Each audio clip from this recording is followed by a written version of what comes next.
National spokesperson Sambit Patra जी बहुत important issue लेके आए हैं और इसकी मैग्नीट्यूड इतनी बड़ी है कि बहुत ही डिस्टर्बिंग है सब तरफ। और आज उसका डिटेल लेके संबित जी आए हैं हमारे पास और हम बोलेंगे सर आप।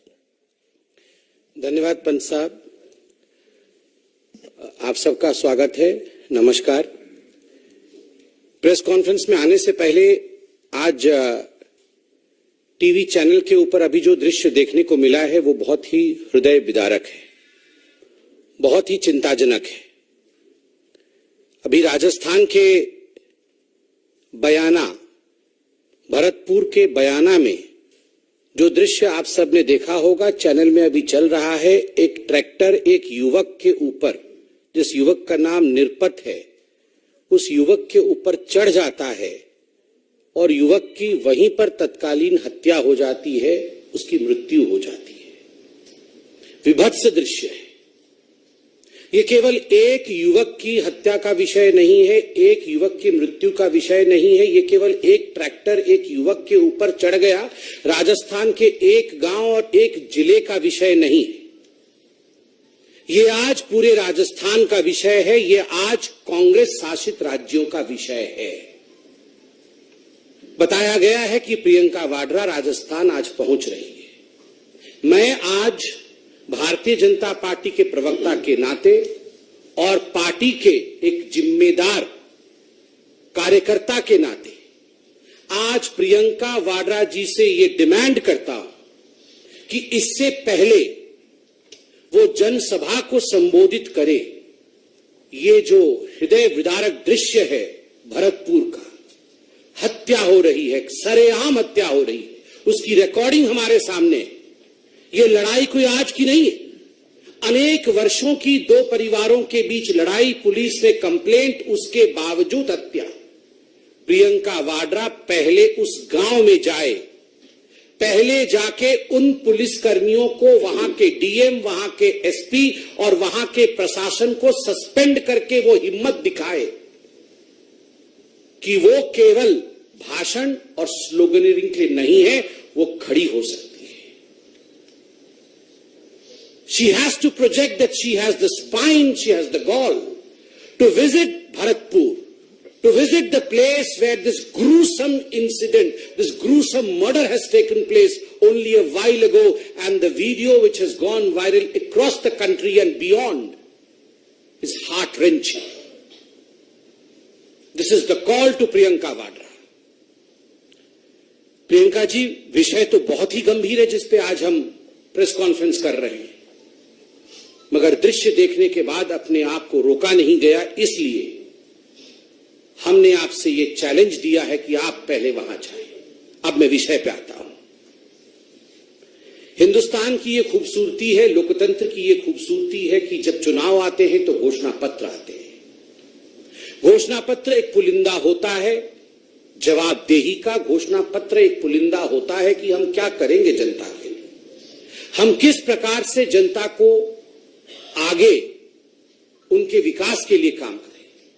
अगर घोषणा पत्र आप लागू नहीं करते, जिन राज्यों में आपने इससे पहले शासन किया, जिन राज्यों में इससे पहले आपने घोषणा की थी और वहां घोषणा पत्र लागू नहीं होता है, तो कभी आप खालिस्तान के समर्थन में खड़े हो जाते हैं, तो कभी हमास के समर्थन पे खड़े हो जाते हैं। आज अशोक गहलोत खालिस्तान के समर्थन में उन्होंने बयान दिया है। राहुल गांधी और कांग्रेस पार्टी आज हमास के समर्थक के रूप में पूरे हिंदुस्तान और पूरे विश्व में वो देखी जा रही है। आखिर हमास का समर्थन क्यों करना पड़ रहा है? आखिर खालिस्तान के समर्थन के पीछे अशोक गहलोत को क्यों जाना पड़ रहा है? एक ही शब्द है, तुष्टीकरण। अगर घोषणा पत्र लागू किया होता हिमाचल प्रदेश में, अगर घोषणा पत्र लागू किया होता कर्नाटक में, तो आज खालिस्तान शब्द का प्रयोग नहीं करना पड़ा होता, जिस खालिस्तान के कारण इंदिरा गांधी जी की हत्या हुई। अभी एक विदेशी राष्ट्र में एक टैब्लॉइड गया था, इंदिरा गांधी की हत्या को सेलिब्रेट करने की कोशिश की थी। भारत के सरकार ने खड़े होकर उसका विरोध किया था और आज एक कांग्रेस के सिटिंग मुख्यमंत्री खालिस्तान के लिए बोल रहे हैं। इसलिए बोल रहे हैं क्योंकि घोषणा पत्र ना तो हिमाचल प्रदेश में लागू हुआ और ना ही कर्नाटक में लागू हुआ। मैं लेकर आया हूं घोषणा पत्र। हिमाचल प्रदेश में क्या घोषणाएं की थी, कर्नाटक में क्या घोषणाएं की थी, और अंततोगत्वा किस प्रकार से उनका हश्र, उनका अंजाम नकारात्मक रहा, वो इंप्लीमेंट नहीं हुए भी तो इस प्रकार से हुए कि मिलने के बदले देना पड़ा, लेने के बदले देना पड़ा। आप देखिए, जहां तक हिमाचल प्रदेश का सवाल है, जो सबसे बड़ी घोषणा की गई थी राहुल गांधी जी द्वारा और प्रियंका वाड्रा जी द्वारा, वो क्या थी? युवाओं को लेकर थी कि हम सत्ता में आएंगे। हिमाचल प्रदेश में पहली कैबिनेट की बैठक में 5 लाख युवकों को रोजगार दी जाएगी। 5 लाख युवकों को, 1 लाख नहीं, 2 लाख नहीं, 20,000 नहीं, 25,000 नहीं, एक साथ 5 लाख युवकों को नौकरी दे दी जाएगी। और वो भी कोई 10-12 कैबिनेट में नहीं, पहली कैबिनेट में इसकी घोषणा होगी। कुछ नहीं हुआ। कई कैबिनेट की बैठक हो गई, लगभग 11 महीने की सरकार हो गई है, कुछ नहीं हुआ। आज का टैगलाइन है, कुछ नहीं हुआ। दूसरी बड़ी घोषणा क्या थी प्रियंका वाड्रा जी द्वारा? प्रियंका जी, आप तो आज पहले हमारा चैलेंज भरतपुर वाला एक्सेप्ट करिए और ये दूसरा चैलेंज मैं आपके सामने रख रहा हूं। आपने हिमाचल प्रदेश में सीना ठोक के कहा था, आपने सर उठाकर कहा था हिमाचल प्रदेश में कि हम 22 लाख महिलाओं को 1,500 रुपए मुआवजा देंगे। 1,500 रुपए प्रति माह मुआवजा 22 लाख महिलाओं को। लाख तो ऐसे बोलते हैं जैसे पता नहीं। 5 लाख युवक, 22 लाख महिलाएं, कुछ नहीं हुआ। क्या हुआ? 1150 रुपए और 1350 रुपए जो हिमाचल प्रदेश में जयराम ठाकुर जी की सरकार, भारतीय जनता पार्टी की सरकार जो मुआवजा महिलाओं को दे रही थी, जो पेंशन दे रही थी, उसे बढ़ा करके 1,500 कर दिया। 1350 तो हम ही दे रहे थे। आपने कहा था अतिरिक्त 22 लाख महिलाओं को आप देंगे 1,500 रुपए। क्या हो गया? भुगतान क्यों नहीं हुआ? कुछ नहीं हुआ। 300 यूनिट बिजली फ्री देंगे, 300 यूनिट बिजली फ्री देंगे, कुछ नहीं हुआ। उल्टा 125 यूनिट जो फ्री जयराम ठाकुर जी की सरकार, भारतीय जनता पार्टी की सरकार हिमाचल प्रदेश में दे रही थी, उसे भी कैंसिल कर दिया गया। 300 यूनिट बिजली फ्री देंगे, कुछ नहीं हुआ। युवाओं के लिए 680 करोड़ रुपए का स्टार्टअप फंड स्टार्ट करेंगे पहली कैबिनेट की बैठक में। और सब कुछ पहली कैबिनेट की बैठक में ही करने वाले थे। पहली कैबिनेट की बैठक में 680 करोड़ रुपए राहुल गांधी जी युवाओं को स्टार्टअप में देने वाले थे। अंजाम कुछ नहीं हुआ। और तो और प्रियंका वाड्रा और राहुल गांधी जी ने कहा था हिमाचल प्रदेश में जाकर के कि मोबाइल क्लिनिक से हर गांव में हम मुफ्त इलाज पहुंचाएंगे। हर गांव में मोबाइल क्लिनिक जाएगी। पहली कैबिनेट की बैठक में यह पारित हो जाएगी और गांव-गांव में जाके मोबाइल यूनिट काम करेगी। अंजाम कुछ नहीं हुआ। एक भी मोबाइल यूनिट, आप यहां मीडिया के सब वरिष्ठ लोग बैठे हैं, एक भी रिकॉर्डिंग करके लाके दिखा दीजिए कि कहीं मोबाइल यूनिट से वहां चिकित्सा चल रहा है। कुछ नहीं हुआ। पशुपालकों से हर दिन 10 लीटर दूध खरीदेंगे, 10 लीटर दूध खरीदेंगे। यह हिमाचल प्रदेश में कांग्रेस ने अपने घोषणा पत्र में कहा था। गूगल करके अभी निकालिए घोषणा पत्र। हम घोषणा पत्र लेके नहीं आए हैं। कांग्रेस के घोषणा पत्र को हम न छूते हैं न उस पर विश्वास करते हैं। आप जरा रिसर्च कर लीजिएगा, लिखा हुआ था पशुपालकों से 10 लीटर दूध खरीदा जाएगा प्रतिदिन। कुछ नहीं हुआ। मैं तो आज युवकों से कहूंगा, युवकों आज आप ट्विटर में ये हैशटैग चलाइए, कुछ नहीं हुआ। और उसके बाद 2 रुपए किलो गोबर भी खरीदा जाएगा। ये जो लोग गौवंश के खिलाफ थे, दबाव में आके इन्होंने कहा था दूध खरीदेंगे, गोबर खरीदेंगे, उसका भी स्टेटस कुछ नहीं हुआ। ये हिमाचल प्रदेश में स्टेटस है। और तो और हिमाचल प्रदेश में मुख्यमंत्री सक्कू जी, उप मुख्यमंत्री अग्निहोत्री जी और प्रियंका वाड्रा जी ने जाके कहा था कि 63,000 पद अभी खाली है, सरकारी पद, उसमें 37,000 नए पद जोड़ करके 1 लाख लोगों को नौकरी दी जाएगी, तत्कालीन दिया जाएगा। जैसे ही हम सरकार में आएंगे तत्क्षणात नौकरी दी जाएगी। स्टेटस कुछ नहीं हुआ। कुल मिलाकर के ये सब कुछ नहीं हुआ कैटेगरी में। हिमाचल प्रदेश में कुछ नहीं हुआ। अब कर्नाटक में क्या हुआ है इसकी कहानी भी आप सुनिए। आप तो जानते ही हैं, एक ही व्यक्ति के घर से 120 करोड़ रुपए 102 करोड़ रुपए निकल रहा है। ट्रांसपोर्टर, कॉन्ट्रैक्टर, इंजीनियर, जिसको देखो आज कर्नाटक में वो हड़ताल में है। घोषणा पत्र में क्या कहा था? घोषणा पत्र में कहा था कि शक्ति स्कीम लागू होगी, जिसमें महिलाओं के लिए पब्लिक ट्रांसपोर्टेशन फ्री होगा। इंप्लीमेंट करने की कोशिश की गई, नतीजा क्या हुआ? Over crowding. जो लोग शांति प्रिय तरीके से बस में महिलाएं जा पा रही थी वो आज जा नहीं पा रही। जो तनख्वाह मिलती थी बस ड्राइवर, कंडक्टर और उनके स्टाफ को, आज वो तनख्वाहें बंद पड़ी हैं, डिले हो रही है, तनख्वाहें नहीं जा रही हैं। कितना लॉस हो रहा है इसमें बड़े अच्छे से कर्नाटक की मैं अखबारों में देख रहा हूं। Estimated loss is around 1,563 crore रुपए for the KSRTC, Karnataka state road transport corporation का लगभग 1,600 करोड़ रुपए का नुकसान है। ठीक उसी प्रकार 770 करोड़ रुपए का BMTC का नुकसान है। 906 करोड़ रुपए का NWKRTC का नुकसान है और 810 करोड़ रुपए का KKRTC का नुकसान है। नुकसान ही नुकसान, इंप्लीमेंट नहीं हो पा रहा है। दूसरा, गृह ज्योति। हम बिल्कुल गृह ज्योति, हर घर में बिजली आ जाएगी, हर घर में मुफ्त बिजली देंगे गृह ज्योति। आज कर्नाटक में गृह अंधकार, ज्योति पहुंच नहीं रही है, बिजली पहुंच नहीं रही है और इस वादे के कारण आज अंधकार में कर्नाटक डूबा हुआ है। वो होता है ना, आप कुछ भी वो कोई आप दरखास्त लाते हैं कि मुफ्त मिलेगा तो उसमें एक एस्ट्रिक होता है, नीचे कंडीशन छोटे छोटे लिखे रहते हैं, जिनको माइक्रोस्कोप में पढ़ो तो जाके मालूम पड़ता है कि उसमें कंडीशन तो बड़े भयंकर थे। तो गृह ज्योति में भी एस्ट्रिक लगा करके ऐसे कंडीशन लगा रखे हैं कि किसी को गृह ज्योति योजना का लाभ कर्नाटक के अंदर आज कांग्रेस की सरकार में मिल नहीं रहा है। और नतीजा पावर कट, नतीजा टेक्निकल ग्लिच। आप में से कोई भी कर्नाटक में जाकर इस पर शोध कर सकता है। गृह लक्ष्मी योजना, 2,000 रुपए मंथली असिस्टेंस। जो महिला परिवार की हेड है उसको 2,000 रुपए प्रति महीने दिए जाएंगे गृह लक्ष्मी योजना के माध्यम से। राहुल गांधी जी ने भरी सभा में कहा था, पहली कैबिनेट की बैठक में लागू करेंगे कहा था। क्या हुआ है? क्या हुआ है?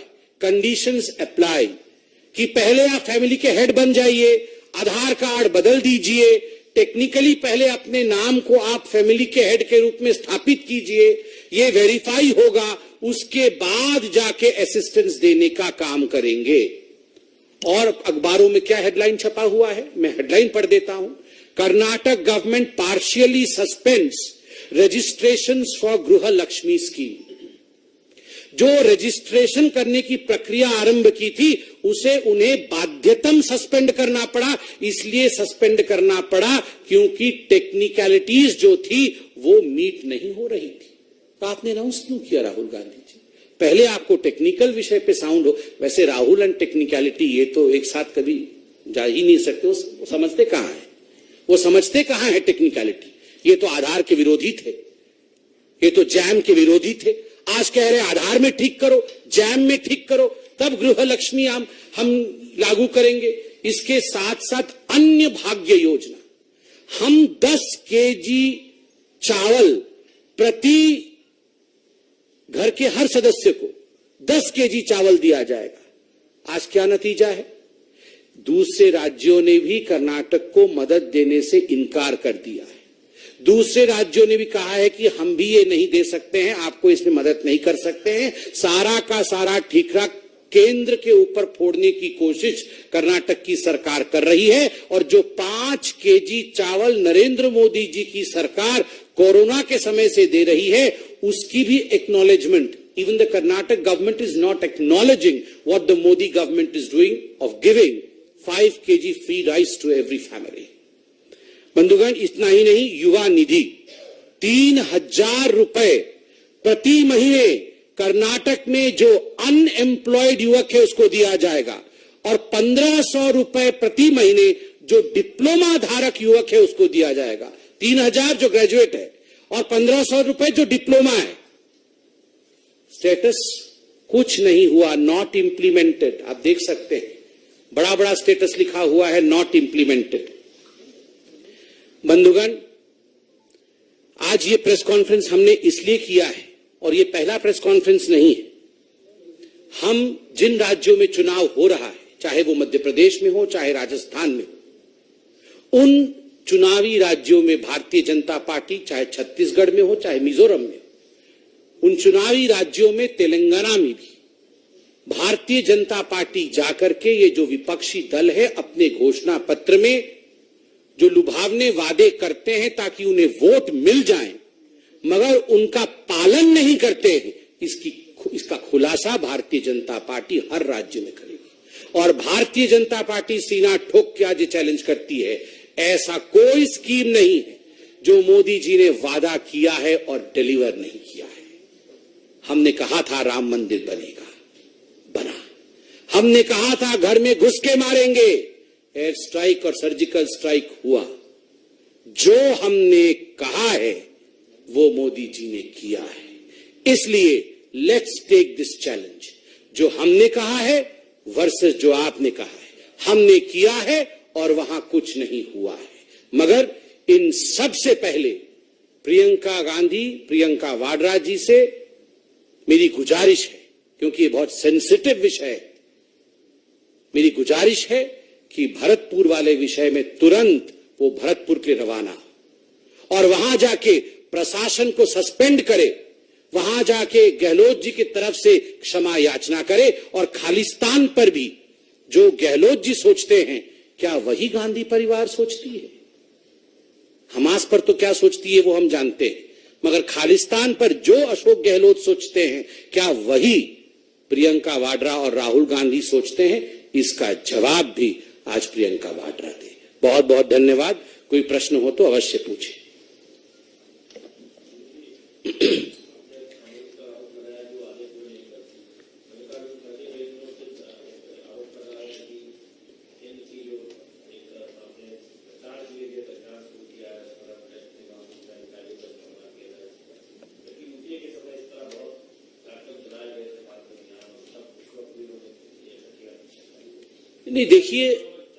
नहीं देखिए, ये जो डिपार्टमेंट्स हैं, चाहे ईडी हो, चाहे सीबीआई हो, आपको क्या लगता है ये अपना काम नहीं करे?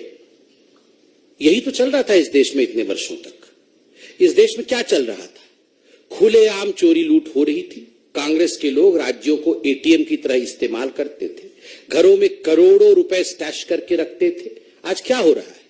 आज ये पैसे कर्नाटक से उठा करके तेलंगाना भेज रहे हैं चुनाव के लिए। एटीएम के रूप में कर्नाटक का प्रयोग हो रहा है। और क्या ईडी और सीबीआई हाथ पे हाथ धर के बैठे रहे? जब हम डिबेट में जाते थे तो हमें याद है, आप ही के चैनलों के एंकर हमें पूछते थे, when will this country change? कब ये देश बदलेगा? कब यहां पर पॉलिटिशियंस भी पकड़े जाएंगे? पकड़े जा रहे हैं, तो अब रोना धोना क्यों है? चोरी करेंगे तो पकड़े जाएंगे।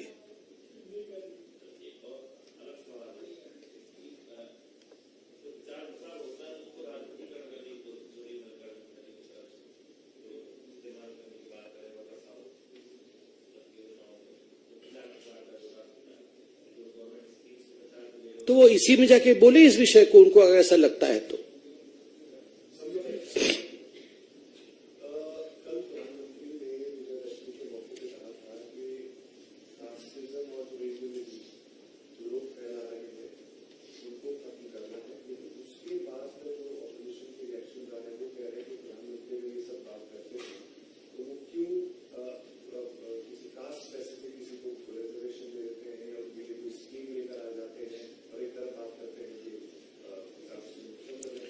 देखिए, there is a difference between appeasement और किसी को एम्पावर करना। एम्पावरमेंट और अपीजमेंट में डिफरेंस है। जहां तक कांग्रेस पार्टी का सवाल है, उन्होंने हमेशा से ही, जब से यह देश आजाद हुआ, उनकी एक ही नीति रही है, अपीजमेंट, जिसको हिंदी में तुष्टीकरण कहते हैं। और जहां से भारतीय जनता पार्टी का शासन शुरू हुआ, चाहे वो अटल बिहारी वाजपेयी जी की सरकार रही हो 6 वर्ष की, या फिर 9.5 वर्ष की मोदी जी की सरकार रही हो, अपीजमेंट हमारे शब्दकोश में नहीं है, तुष्टीकरण हमारे शब्दकोश में नहीं, जाति के आधार पर नहीं, धर्म के आधार पर नहीं, किस रूप से एक गरीब को उसका हक मिले, उसका एम्पावरमेंट, जिसको हिंदी में सशक्तिकरण कहा जाता है, उसके सशक्तिकरण के लिए मोदी जी काम कर रहे हैं।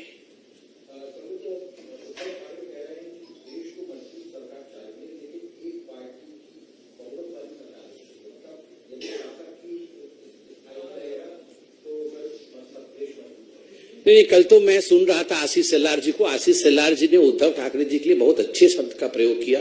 वो कांग्रेस हृदय सम्राट है। उनके पिताश्री हिंदू हृदय सम्राट होते थे, अब उद्धव जी कांग्रेस हृदय सम्राट है। तो स्वाभाविक है, ये सारे लोग चाहते ही खिचड़ी बने, सब मिल बांट के खाएं, खिचड़ी सरकार बने, परिवार की सरकार बने, यही वो चाहते हैं। मगर देश की जनता ऐसा होने नहीं देगी और कांग्रेस हृदय सम्राट को बहुत बड़ा ठेस पहुंचेगा।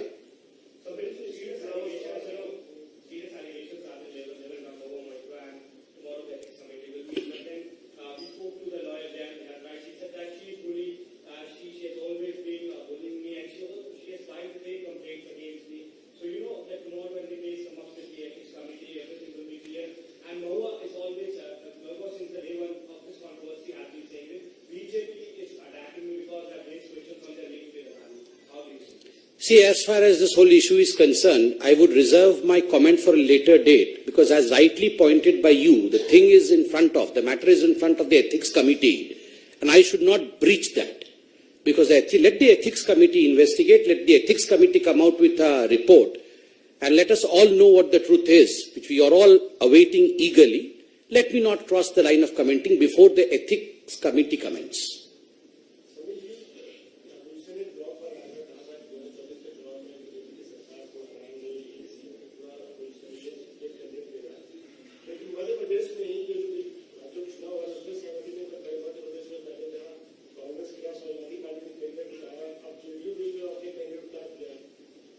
ऐसे ही होने वाला है।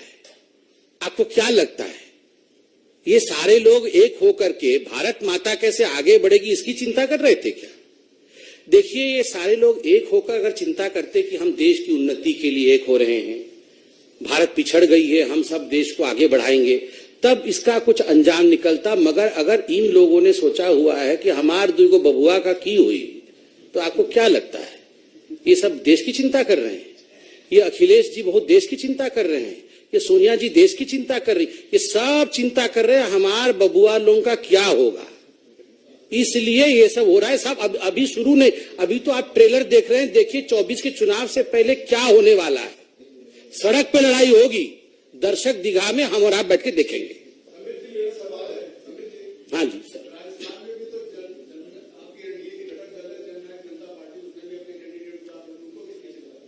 नहीं, हम सड़क पे लड़ रहे हैं क्या? हम किसी के खिलाफ कंप्लेंट कर रहे हैं क्या? देखिए, राजनीति में एक सिविलाइज तरीका होता है। ये जो अखिलेश यादव जी राहुल गांधी जी की इतनी बड़ाई कर रहे थे, कल तो क्या क्या कह दिया अखिलेश जी को, मैं तो बोल भी नहीं सकता हूं। और वो आईपी सिंह जी क्या क्या बोल रहे हैं राहुल जी के लिए, बताइए कैसे कैसे शब्दों का प्रयोग हो रहा है आपस में। और ये चले थे बड़े एक होने के लिए। This marriage is not possible.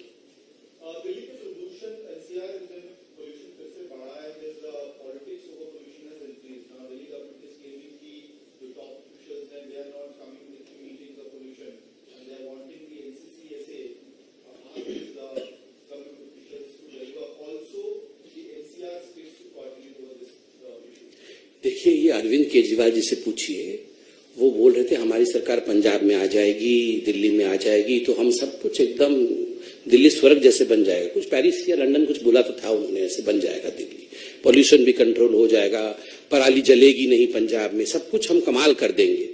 देखिए, ये अरविंद केजरीवाल जी एक ऐसे व्यक्ति हैं, आप आज पूछिए जो बाइडेन के ऊपर धर देंगे लेके कि सब कुछ उनके लिए हुआ, अमेरिका में हमारी सरकार आएगी तब जाके ये दिल्ली ठीक होगा। तो इस प्रश्न का कोई उत्तर नहीं है। ये अरविंद केजरीवाल जी को संभालना, उनके प्रश्नों का उत्तर कोई नहीं दे सकता है, क्योंकि वो घड़ी घड़ी रंग बदलते हैं।